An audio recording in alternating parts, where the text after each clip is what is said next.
Hello friends, आज की video में हम बात करेंगे 2017 के अपने सोशल साइंस के पेपर की कि कैसा पेपर आया था, कैसे प्रश्न आए थे, ठीक है? उनके सॉल्यूशन देखेंगे। तो सारी चीज़ें हम अपने आज की वीडियो में देख लेते हैं। सबसे पहले हम बात करेंगे ऑब्जेक्टिव प्रश्नों की, ठीक है? जो वस्तुनिष्ठ प्रश्न थे, कैसे आए हैं। तो इसमें पहला जो आपका प्रश्न था कि भारत पर प्रथम मुस्लिम आक्रमण कब हुआ? तो देखिए भारत में प्रथम मुस्लिम आक्रमण की बात की गई है। तो भारत पर जो पहला मुस्लिम आक्रमण था वो कब हुआ था? तो मोहम्मद बिन कासिम ने किया था। कब किया था? तो 712 ईस्वी को किया था। ठीक है, मोहम्मद बिन कासिम ने किया था, कब किया था? तो 712 ईस्वी को किया था। और ये कहाँ का रहने वाला था? तो ये अरब का रहने वाला था। ठीक है, अरब आक्रमणकारी था ये। क्वेश्चन ये भी पूछ लेता है कि पहला आक्रमण किसने किया? ये पहला आक्रमण जिसने किया वो किस देश का रहने वाला था? कहाँ का रहने वाला था?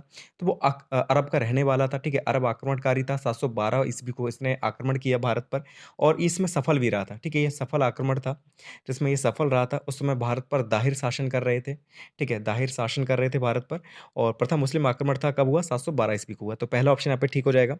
नेक्स्ट क्वेश्चन है कि निम्नलिखित में से किसके शासनकाल को वास्तुकला की दृष्टि से स्वर्णकाल कहा जाता है? अकबर, जहांगीर, शाहजहां या बाबर? देखिए याद रखना कि जो वास्तुकला की दृष्टि से अगर पूछा जाता है कि किसके काल को स्वर्णकाल कहा जाता है, तो इसमें सही आंसर हो जाता है शाहजहां का। क्योंकि शाहजहां ने बहुत भव्य-भव्य इमारतें बनवाई थी, जिन्हें देखकर हम कह सकते हैं कि वास्तुकला की दृष्टि से स्वर्णकाल है। अगर हम देखें तो ताजमहल को आप देख सकते हैं शाहजहां ने बनवाया था, जो कि वर्ल्ड फेमस है, ठीक है? जामा मस्जिद बनवाई थी दिल्ली की, वो भी काफ़ी फ़ेमस है। तो कई इमारतें इसने बनवाई थी जो काफ़ी फ़ेमस रही हैं, ठीक है? इसलिए हम शाहजहाँ के काल को वास्तुकला की दृष्टि से स्वर्णकाल कहा जाता है, ठीक है? या कहते हैं। अगर हम बात करें कि चित्रकला की दृष्टि से स्वर्णकाल किसके काल को कहा जाता है, तो जहाँगीर आंसर हो जाएगा। याद रखना अगर जहाँगीर के लिए पूछा जाएगा, तो चित्रकला पूछा जाएगा। चित्रकला जो थी जहाँगीर के समय में बहुत ज़्यादा चरम पे थी, ठीक है? बहुत अच्छी मानी जाती थी। उस समय एक चित्रकार भी थे मंसूर करके, वो भी काफ़ी फ़ेमस थे, ठीक है? तो चित्रकला की दृष्टि से जहाँगीर हो जाएगा, वास्तुकला या स्थायित्व कला की दृष्टि से कौन हो जाएगा? तो शाहजहाँ हो जाएगा, ठीक है? तो 2 प्रश्न आपके तैयार हो गए, अगर चेंज भी करता है तो आप लिख सकते हैं। थर्ड क्वेश्चन था कि मोहम्मद बिन तुगलक ने अपनी राजधानी दिल्ली से कहाँ स्थानांतरित की? तो ये हमने सेकंड सेमेस्टर में पढ़ा था जब हम दिल्ली सल्तनत पढ़ रहे थे और तुगलक वंश के बारे में हमने पढ़ा था जब, ठीक है? तब इस प्रश्न के बारे में हमने बात की थी। तो लाहौर पे इन्होंने स्थानांतरित किया उसे, आगरा ले गए, कराची ले गए या देवगिरी या दौलताबाद ले गए थे। तो मोहम्मद बिन जो तुगलक थे, इन्हें पागल राजा के नाम से जाना जाता था। ठीक है, रक्त पिपासु भी इन्हें कहते थे। क्यों कहते थे? क्योंकि इन्होंने कई सारी योजनाएँ चलाई, लेकिन सारी योजनाएँ विफल हो गईं, कई लोग मारे गए, ठीक है, कई लोग बेघर हो गए। तो ऐसी योजनाओं के चक्कर में इन्हें पागल राजा या रक्त पिपासु कहा जाता था। अगर हम बात करें तो सबसे ज़्यादा पढ़ा-लिखा था अगर दिल्ली सल्तनत में जितने भी शासक हुए, सबसे ज़्यादा पढ़ा-लिखा यही था। लेकिन इसकी योजनाएँ ऐसी थी कि सभी विफल हो जाती थी। इसके बाद इसे पागल राजा या रक्त पिपासु ये सब कहा जाता था।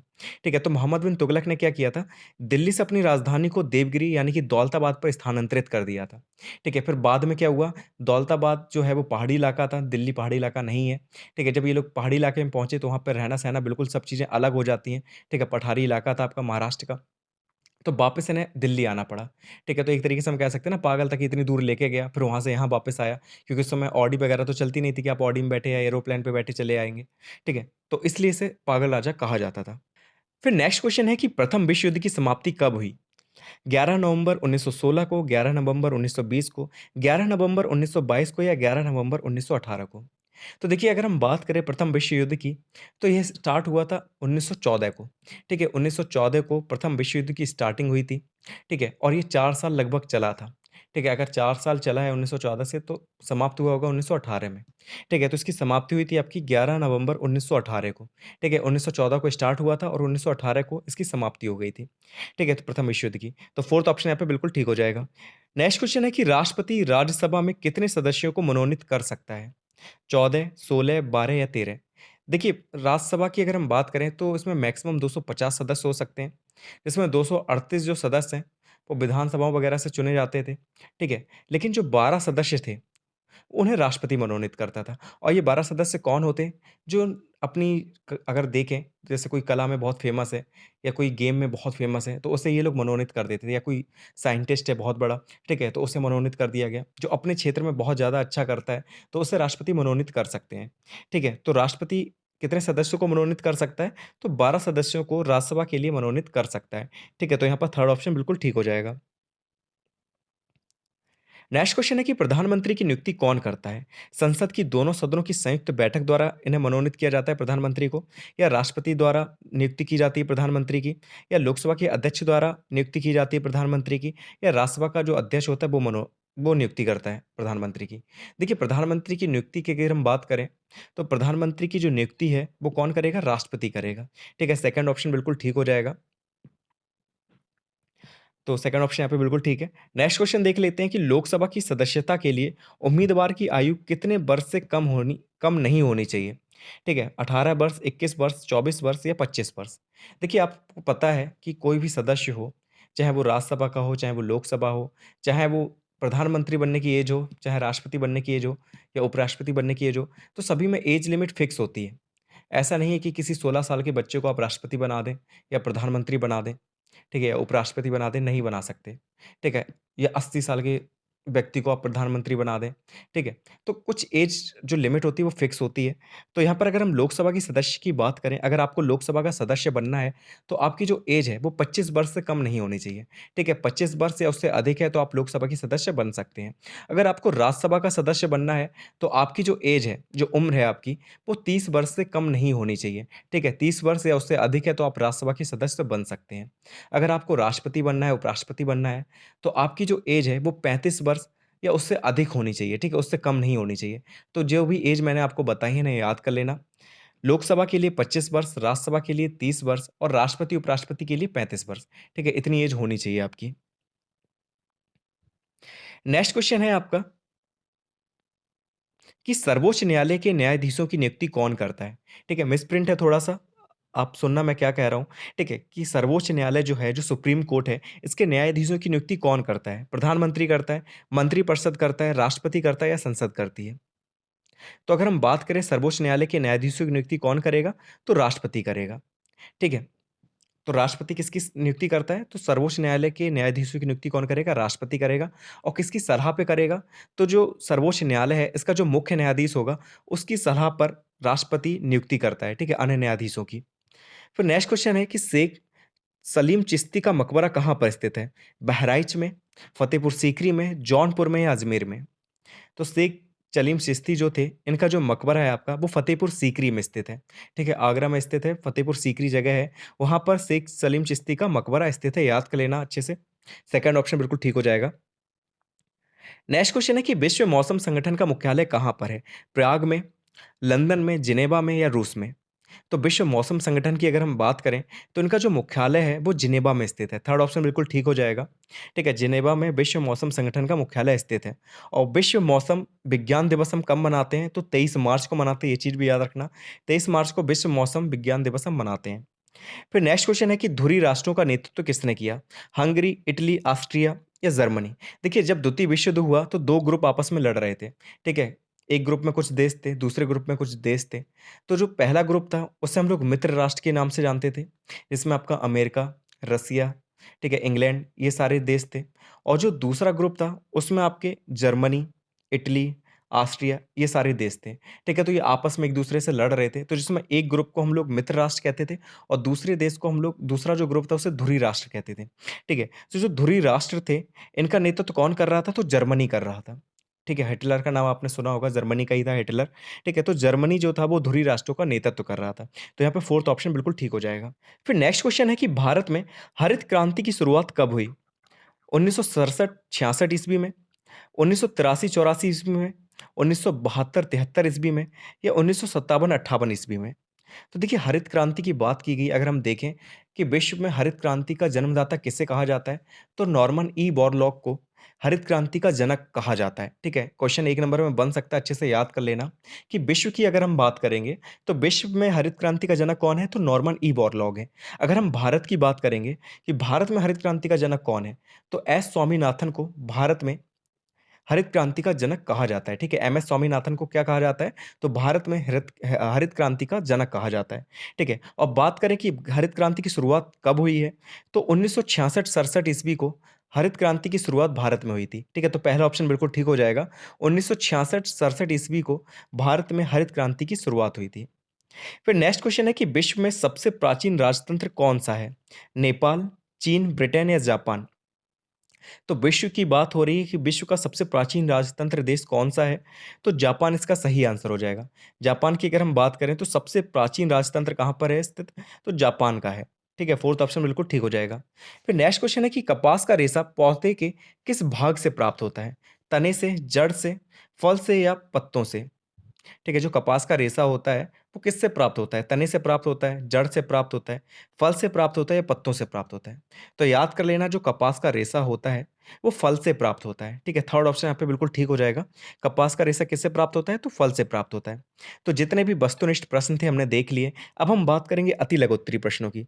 ठीक है, अति लघुत्तरी प्रश्न जिसका आंसर हमें 2 या 3 लाइनों में लिखना होता है, ठीक है, या 1 लाइन में लिखना होता है। तो देख लेते हैं। इसमें सबसे पहला प्रश्न था कि बाबर के पुत्रों का नाम लिखिए। सेकंड क्वेश्चन है कि हुमायूँ की असफलता के 2 कारण लिखिए। ठीक है, हुमायूँ आपका नाम आपने सुना होगा हुमायूँ का नाम, बाबर का ये लड़का था और कई बार ये असफल रहता था। ठीक है, अपने हमेशा जीवन काल में संघर्ष करता रहा और लड़खड़ाते-लड़खड़ाते ये मर भी गया था। ठीक है, फिर थर्ड क्वेश्चन था जहांगीर द्वारा विजित 4 राज्यों के नाम लिखिए। औरंगजेब ने दक्षिण भारत के किन राज्यों पर आक्रमण किया? स्थायी बंदोबस्त के 2 लाभ लिखिए। लॉर्ड विलियम बेंटिक के 4 सामाजिक सुधार लिखिए। रेगुलेटिंग एक्ट के 2 दोष लिखिए। लॉर्ड क्लाइव की 2 उपलब्धियाँ लिखिए। उसके बाद था कि प्लासी का युद्ध किसके बीच हुआ? संसद के 3 अंग कौन से हैं? 2 सदनों के नाम लिखिए। प्रधानमंत्री के 2 कार्य लिखने थे। उच्च न्यायालय के 2 कार्य लिखने थे। सुनामी का अभिप्राय लिखना था और भारत की सीमाओं पर स्थित पड़ोसी देशों के नाम लिखने थे। ठीक है, तो ये सारे प्रश्न थे, अब इनके आंसर देख लेते हैं। तो देखिए पहला प्रश्न पूछा गया था कि बाबर के पुत्रों के नाम लिखिए, ठीक है, किन्हीं 4 पुत्रों के नाम लिखने थे। तो बाबर के टोटल 7 पुत्र थे, ठीक है, जिसमें 4 के नाम आप याद कर लेना। इसमें पहले थे आपके हुमायूँ, दूसरे थे कामरान मिर्ज़ा, फिर थे हिंदाल मिर्ज़ा, फिर थे अस्करी मिर्ज़ा, फिर आते हैं आपके शाहरुख मिर्ज़ा और लास्ट में आते हैं आपके अहमद मिर्ज़ा, ठीक है। टोटल 7 थे, आपको 4 के नाम याद रखने, तो जो फेमस हैं, जैसे हुमायूँ फेमस थे, कामरान मिर्ज़ा, हिंदाल मिर्ज़ा और अस्करी मिर्ज़ा। फिर नेक्स्ट क्वेश्चन था कि हुमायूँ के पराजय के 2-3 कारण लिखने थे आपको, कि क्यों हुमायूँ इतना पराजय होता था। ठीक है, तो पहला रीज़न यही था साम्राज्य का बँटवारा, कि उसने अपने साम्राज्य को अपने भाइयों में बाँट दिया था, जिसके कारण उसकी शक्ति कम हो गई थी। दूसरा था कि जनता का उसे सहयोग नहीं मिलता था। तीसरा था कि शेरशाह सूरी जो था, उसकी शक्ति को उसने कम आँका था। उसे लगता था कि ये शायद उसे नहीं हरा पाएगा, लेकिन उसने क्या किया, हुमायूँ को हरा दिया और उसकी जगह खुद राजा बन गया या कह सकते हैं शासक बन गया। फिर था कि खस्ताहाल गुप्तचर व्यवस्था, इसकी जो गुप्तचर व्यवस्था थी वो इतनी अच्छी नहीं थी, कि जिससे पता चल सके कौन इस पे आक्रमण करने वाला है, कहाँ से आक्रमण होने वाला है, तो उससे जानकारी इतनी प्राप्त नहीं होती थी। तो ये भी एक रीज़न था। फिर था भाइयों का सहयोग ना मिलना, जो इसके भाई थे, वो इसका इतना सहयोग नहीं करते थे, जबकि इसने अपना साम्राज्य भी बाँट दिया था उनमें, फिर भी इतना सहयोग इसे अपने भाइयों से नहीं मिलता था। नहीं तो इसके भाई जो थे, कोई बंगाल में शासन कर रहा है, ठीक है? कोई लाहौर के एरिया में शासन कर रहा है, लेकिन इसे इतना सहयोग ही नहीं मिलता था कि अगर इस पे कोई आक्रमण कर रहा है, तो वो आकर बचाएँ, ठीक है? वो करते नहीं थे, जिससे इसे पराजय का मुँह देखना पड़ता था, ठीक है? तो ये कुछ रीज़न थे हुमायूँ की सफलता के, ठीक है? आपको 2 या 3 याद कर लेने, अगर 2 नंबर में आता है तो आपको सारे याद करने पड़ेंगे, ठीक है? तो ये सारे रीज़न थे कि क्यों हुमायूँ जो था वो इतना असफल होता था। फिर नेक्स्ट क्वेश्चन था कि जहांगीर द्वारा विजित राज्यों के नाम बताइए, कि कौन-कौन से राज्य थे, जिसे जहांगीर ने विजित किया था, मतलब जीता था। तो इसमें आपके कांधार आ जाता है, मेवाड़ आ जाता है, अहमदनगर और कांगड़ा, ठीक है? कांगड़ा का जो दुर्ग था, वो उत्तर-पूर्वी पंजाब में स्थित है, ठीक है? तो यहाँ पर ये था कांगड़ा का दुर्ग, जो जीता था जहांगीर ने, कांधार को जीता था, मेवाड़ को जीता था और अहमदनगर को जीता था, ठीक है? तो ये 4 राज्य हैं, इन्हें याद कर लेना नाम इनके। फिर नेक्स्ट क्वेश्चन था कि औरंगज़ेब ने दक्षिण भारत के कौन से राज्य थे, जिन पर आक्रमण किया था? तो औरंगज़ेब ने दक्षिण भारत के 2 राज्यों पर अपना आक्रमण किया था, वो थे गोलकुंडा और बीजापुर, ठीक है? कौन से 2 राज्य थे जिन पर आक्रमण किया? तो गोलकुंडा और बीजापुर पर औरंगज़ेब ने आक्रमण किए थे और दोनों ही राज्य कहाँ स्थित हैं? तो दक्षिण भारत में स्थित हैं। नेक्स्ट क्वेश्चन देख लेते हैं। नेक्स्ट क्वेश्चन था कि भारत में फ्रांसीसियों और अंग्रेजों के मध्य में संघर्ष के कारण क्या थे? क्यों इनके बीच में संघर्ष होता था? क्योंकि आपको पता है कि फ्रांसीसी भी यहाँ पे व्यापार कर रहे थे भारत में और जो अंग्रेज थे, वो भी भारत में व्यापार कर रहे थे। लेकिन दोनों में इतना संघर्ष क्यों होता? दोनों लड़ते क्यों रहते थे आपस में? तो इसके 2 रीज़न थे, ठीक है? जो मुख्य रूप से 2 रीज़न कौन से थे? तो पहला ये था कि 1740 ईस्वी में यूरोप में ऑस्ट्रिया के उत्तराधिकार युद्ध में एक ओर फ्रांस और दूसरी ओर ब्रिटेन था। अतः दोनों के मध्य यूरोप में युद्ध प्रारंभ हो गया। इस युद्ध के प्रतिक्रिया स्वरूप भारत में भी ब्रिटिश और फ्रेंच कंपनियां परस्पर एक दूसरे के विरुद्ध रण क्षेत्र में आ गईं। मतलब जो ऑस्ट्रिया देश है, उसके ऊपर दोनों ही अधिकार करना चाह रहे थे, ठीक है? फ्रांस और इंग्लैंड आपको पता है एक दूसरे के पड़ोसी हैं। अगर आप मैप देखें यूरोप का, तो दोनों एक दूसरे के पड़ोसी हैं और दोनों ही ऑस्ट्रिया पे अपना अधिकार करना चाहते थे, ठीक है? तो इसी चक्कर में वहाँ पर युद्ध हो रहा था और उसी की प्रतिक्रिया स्वरूप क्या हुआ, यहाँ पर जो कंपनियां थी दोनों, ये दोनों भी आपस में लड़ने लग गए। और दूसरा रीज़न था कि दोनों ही व्यापारिक प्रतिस्पर्धा के कारण भी एक-दूसरे से लड़ रही थी। उन्हें लगता था कि ऐसा ना हो कि भारत पे पूरा अधिकार ये कर ले फ्रेंच कंपनी या पूरे अंग्रेज़ कर लें, तो इसलिए भी आपस में दोनों लड़ रहे थे। ठीक है? तो ये दोनों रीज़न थे। फिर नेक्स्ट क्वेश्चन था कि स्थायी बंदोबस्त के 2 लाभ लिखिए। देखिए, स्थायी बंदोबस्त के जनक किसे कहा जाता है, तो लॉर्ड कॉर्नवालिस को कहा जाता है। लॉर्ड कॉर्नवालिस ने ही स्थायी बंदोबस्त की शुरुआत की थी कब? 1793 में। ठीक है? अब इसके लाभ क्या थे कि पहला था कि इससे कंपनी के तथा लोगों के आर्थिक हितों की रक्षा हुई। दूसरा था कि इससे राज्य को एक निर्धारित आय निश्चित समय पर प्राप्त हो जाती थी, चाहे पैदावार हो या ना हो। ठीक है? स्थायी बंदोबस्त का मतलब है स्थायी, स्थायी लगा है तो इसका मतलब है कि एक निश्चित चीज़ है। ठीक है? इतना आपको देना ही देना है अंग्रेज़ों को। ठीक है? अब उन्हें मतलब नहीं था कि आपकी पैदावार कितनी होती है, चाहे कम हो चाहे ज़्यादा हो, आपको उतना कर देना ही देना है, ठीक है? तो इससे क्या हो रहा है कि राज्य को जो कंपनी है, उसे एक निश्चित आय मिल रही है, ठीक है? और लोगों को भी कुछ ज़्यादा नहीं देना पड़ रहा है, एक निश्चित अमाउंट है वही देना है, चाहे वो उन्हें लाभ हो, चाहे उन्हें घाटा हो, ठीक है? एक निश्चित अमाउंट देना पड़ रहा है, तो दोनों के आर्थिक हितों की रक्षा हो रही है। और दूसरा क्या है कि राज्य को भी एक निश्चित टाइम पे एक निश्चित आय मिल जाती थी, जितनी उसे चाहिए, ठीक है? तो 2 फ़ायदे ये थे स्थायी बंदोबस्त के। नेक्स्ट क्वेश्चन था कि लॉर्ड विलियम बेंटिक के 4 सामाजिक सुधार लिखिए, कौन-कौन से सामाजिक सुधार किए लॉर्ड विलियम बेंटिक, इन सभी के बारे में मैंने आपको पढ़ाया था। लॉर्ड बेलीज़िली काफ़ी फ़ेमस थे, बंगाल का शेर उन्हें कहा जाता था, उनके बारे में भी पढ़ लेना। ठीक है, तो लॉर्ड विलियम बेंटिक ने 4 सामाजिक सुधार कौन-कौन से किए? तो पहला था कि भारतीय सेना में प्रचलित कोड़े लगाने की जो प्रथा थी, उसे समाप्त कर दिया। पहले क्या था कि भारतीय सेना में कोड़े लगाने की प्रथा चलती थी, अगर कोई गलती होती तो शायद कोड़े वगैरह लगाए जाते थे। तो इन्होंने इस प्रथा को समाप्त कर दिया कि नहीं, कोड़े लगाना आज से खत्म। दूसरा था कि भारतीय नदियों में इन्होंने स्टीमर चलवाए, ठीक है? स्टीमर एक तरीके की नाव तरीके की होती होगी, ठीक है? तो भारतीय नदियों में क्या किया, पहले तो साफ-सफाई कराई होगी उसकी, उसके बाद उसमें स्टीमर चलवाए। तीसरा था कि आगरा क्षेत्र जो था, उसमें कृषि भूमि का बंदोबस्त किया, ठीक है? आगरा क्षेत्र के अंतर्गत क्या किया इन्होंने, कृषि भूमि का बंदोबस्त किया। फिर फोर्थ था कि किसानों द्वारा दी जाने वाली मालगुजारी का उचित निर्धारण किया। एक निश्चित कर दिया कि इतना आपको मालगुजारी देना ही देना है। ठीक है? इसके बाद फिर इन्होंने इंग्लिश पे भी बहुत ज़्यादा फ़ोकस किया था। उसके प्रचार-प्रसार पर काफ़ी ध्यान दिया इन्होंने और इन्हीं के समय पर जो शिक्षा नीति थी वो भी आनी शुरू हो गई थी। ठीक है? तो ये सारी चीज़ें आप लिख सकते हैं इनके सामाजिक सुधार के अंतर्गत। फिर नेक्स्ट क्वेश्चन था कि रेगुलेटिंग एक्ट के 2 दोस्त लिखिए। देखिए रेगुलेटिंग एक्ट जो था वो 1773 में आया था जब वॉरेन हेस्टिंग जो थे वो बंगाल के गवर्नर जनरल थे। ठीक है? उस समय ये आया था। इसके 2 दोस्त क्या थे? पहला था कि गवर्नर जनरल का परिषद की दया पर निर्भर होना। ठीक है, अब गवर्नर जनरल जनरल जो था, वो अपने मन से कार्य नहीं कर सकता था। उससे क्या था कि जो परिषद थी, जिसमें 4 सदस्य थे, उनकी बात माननी पड़ती थी। अगर परिषद विरोध में होती थी, तो ये अपनी तरीके से निर्णय नहीं ले सकते थे। ठीक है, तो पहला ये था। दूसरा था कि सर्वोच्च न्यायालय का अस्पष्ट क्षेत्राधिकार। जो सर्वोच्च न्यायालय थी, उसका क्षेत्राधिकार निश्चित नहीं किया गया कि कौन-कौन से केस उसके अंडर में आएँगे। ठीक है, वो किन-किन चीज़ों को देख सकती है, किन-किन चीज़ों पर फैसला ले सकती है। ठीक है, तो ये 2 दोस्त थे रेगुलेटिंग एक्ट के। ठीक है, नेक्स्ट क्वेश्चन था कि लॉर्ड क्लाइव की 2 उपलब्धियाँ लिखिए। लॉर्ड क्लाइव का नाम आप सभी ने सुना होगा, ठीक है? द्वैध शासन से ये संबंधित हैं, रॉबर्ट क्लाइव, ठीक है? तो इनकी 2 उपलब्धियाँ क्या थी? तो पहला था अर्काट की विजय, ठीक है? अर्काट की जो विजय थी, वो इन्हें हुई थी, ठीक है? दूसरा था ईस्ट इंडिया कंपनी की शक्ति बढ़ाना। ईस्ट इंडिया कंपनी की शक्ति बढ़ाने में मुख्य रूप से लॉर्ड क्लाइव का ही हाथ है। प्लासी का जो युद्ध हुआ था, वो इन्होंने ही जितवाया था। शाह आलम से जो संधि हुई थी, जिसमें बंगाल, उड़ीसा ये जो दीवानी मिली थी अंग्रेज़ों को, वो भी लॉर्ड क्लाइव की वजह से ही मिली थी। तो हम कह सकते हैं कि लॉर्ड क्लाइव ने अंग्रेज़ों की शक्ति बढ़ाने में इनका महत्वपूर्ण योगदान था। फिर नेक्स्ट क्वेश्चन था कि प्लासी का युद्ध किसके बीच में हुआ था? तो प्लासी का युद्ध आप सभी को पता है 1757 को हुआ था। इसके बाद बक्सर का युद्ध हुआ था 1764 को। तो जो प्लासी का युद्ध था, वो British east east India company तथा बंगाल का जो नवाब था उस समय सिराजुद्दौला, इसके बीच में हुआ था। ठीक है, किनके बीच में हुआ? तो ईस्ट इंडिया कंपनी और बंगाल के नवाब सिराजुद्दौला के बीच में प्लासी का युद्ध हुआ था 1757 को। नेक्स्ट क्वेश्चन है कि संसद के 3 अंग कौन-कौन से हैं तथा दोनों सदनों के नाम लिखिए। तो देखिए संसद के 3 अंग होते हैं, लोकसभा, राज्यसभा और राष्ट्रपति, ये 3 अंग हैं। और अगर हम सदनों की बात करें तो 2 सदन होते हैं, लोकसभा और राज्यसभा, ठीक है? याद कर लेना अच्छे से।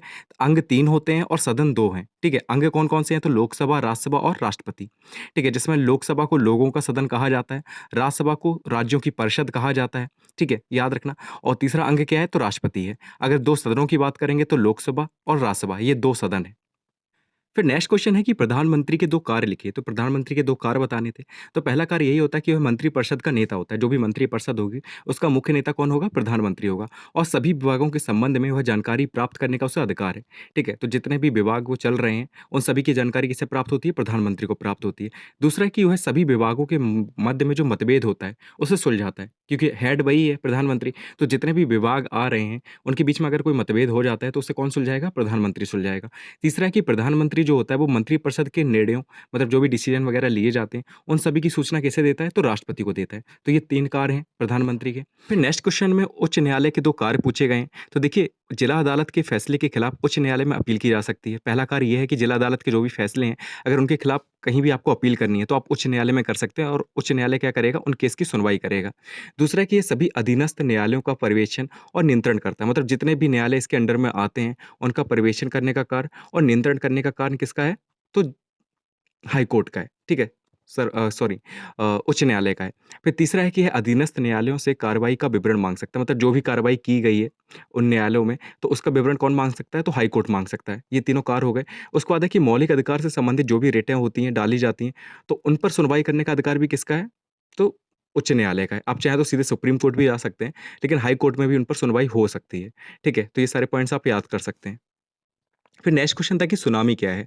तो सुनामी क्या है? तो समुद्र के भीतर अचानक जब बड़ी तेज़ हलचल होने लगती है तो उसमें उफान सा उठता है। इससे ऐसी लंबी और बहुत ऊँची लहरों का रेला उठना शुरू हो जाता है, जो ज़बरदस्त आवेग के साथ आगे बढ़ता है। इन्हीं लहरों के रेले को हम क्या कहते हैं? तो सुनामी कहते हैं। ठीक है, क्लियर हो गया होगा आपको कि जब लहरों का जो रेला आता है, जो काफ़ी तेज़ी से जो पानी होता है समुद्र का, ठीक है, इधर से उधर जाता है, तो उन्हीं लहरों के रेलों को हम क्या कहते हैं? सुनामी कह देते हैं।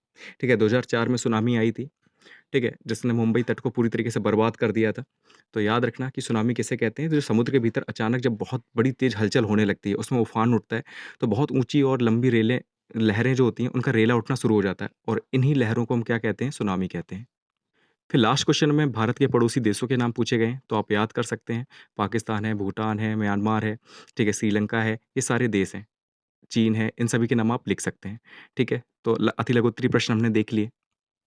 फिर अतिलघुत्तरीय प्रश्न में पूछा गया कि सम्राट अकबर की राजपूत नीति की समीक्षा कीजिए। तो इसमें आप पहले क्या करेंगे, थोड़ा-सा अकबर के बारे में लिख देंगे, ठीक है? फिर जो इनकी नीतियाँ रही हैं, उनके बारे में आपको लिखना है, ठीक है? जो राजपूतों को लेकर रहीं कि अगर पहले क्या कि आप सीधे आप उन्हें मिलाना चाहते थे कि विवाह से बंध जाएँ वो, ठीक है? अगर विवाह नहीं होता तो फिर युद्ध की चुनौती दी जाती थी, ठीक है? तो ऐसे करके जो इनकी नीति थी राजपूतों के विरुद्ध वो लिखनी है आपको। सेकंड था कि मुगल साम्राज्य के पतन के कारणों की समीक्षा कीजिए, तो मुगल जो चैप्टर हमने पढ़ा था साम्राज्य का, ठीक है? इसमें जो लास्ट था, उसमें मैंने बताया था कि कैसे मुगल साम्राज्य का पतन हो गया।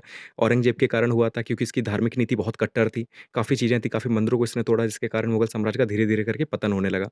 तीसरा था कि इलाहाबाद की संधि की मुख्य धाराओं का उल्लेख कीजिए। इलाहाबाद की संधि क्यों हुई थी? ठीक है, इसके बारे में भी मैंने बताया कि इलाहाबाद की संधि कैसे हुई? तो इन सारी चीज़ों के बारे में आपको लिखना है। फिर है कि लॉर्ड डलहौजी की हड़प नीति का संक्षिप्त वर्णन कीजिए। ठीक है, लॉर्ड डलहौजी के बारे में आपने सुना होगा कि इसने कई सारे राज्यों को हड़प लिया था, जिनके पुत्र नहीं होते थे। ठीक है, तो उन्हें ये अधिकार नहीं था कि वो किसी भी पुत्र को आप गोद ले लें और उसे राजा बना दें। ठीक है, तो इस नीति के आधार पर इसने क्या किया, कई सारे राज्यों को हड़प लिया था, जिसमें झांसी भी आ जाता था आपका। तो इन चीज़ों को देख लेना। फिर था कि वारेन हेस्टिंग के सुधारों का वर्णन कीजिए। वारेन हेस्टिंग जो बंगाल के पहले गवर्नर जनरल थे, इन्हीं के समय में रेगुलेटिंग एक्ट भी आया था, ठीक है, 1773 में। तो इनके बारे में आपको लिखना है कि इन्होंने कौन-कौन से सुधार किए थे। तो क्या नाम है, हाई कोर्ट, सुप्रीम कोर्ट से संबंधित उन्होंने काफ़ी सुधार किए थे, तो इन सारी चीज़ों को आपको लिखना है। फिर है कि भारत के राष्ट्रपति की शक्तियों का संक्षेप में प्रकाश डालिए।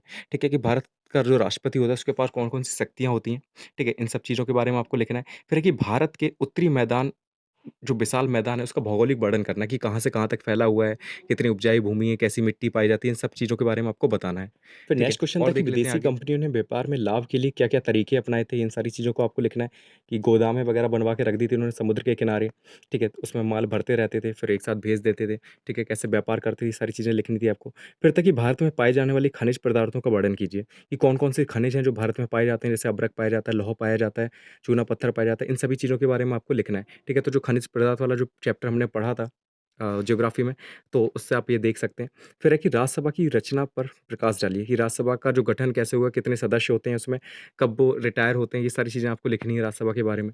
ठीक है, तो इतना सा टॉप आपका पेपर था 2017 का। ठीक है, 2 नंबर वाले थोड़े से टफ लगेंगे आपको, लेकिन अगर इन्हें सही से पढ़ लेंगे तो बहुत आसान है। ठीक है? तो ऐसे ही प्रश्न बनते हैं 2 नंबर में। अगर आपको लगता है कि 2 नंबर में सीधे-सीधे स्टोरी पूछ लेगा कि अकबर की स्टोरी लिखिए या जहांगीर की स्टोरी लिख दीजिए, तो ऐसे प्रश्न नहीं आते। मैंने बताया कि जितने भी चैप्टर मैंने आपको पढ़ाए हैं, मुगल साम्राज्य हो चाहे दिल्ली सल्तनत हो, इसमें जो लास्ट में आपको देखने को मिलती है कि कैसे पतन हुआ, कैसे शुरुआत हुई, क्या-क्या कार्य किए, कैसी इनकी सेना थी, ये सारी चीज़ें पूछी जाती हैं। ठीक है? 2 नंबर में ऐसे ही प्रश्न बनते हैं। तो अच्छे से तैयारी करते रहिए, मिलते हैं नेक्स्ट वीडियो में, नेक्स्ट टॉपिक के साथ। Thank you so much for watching this video.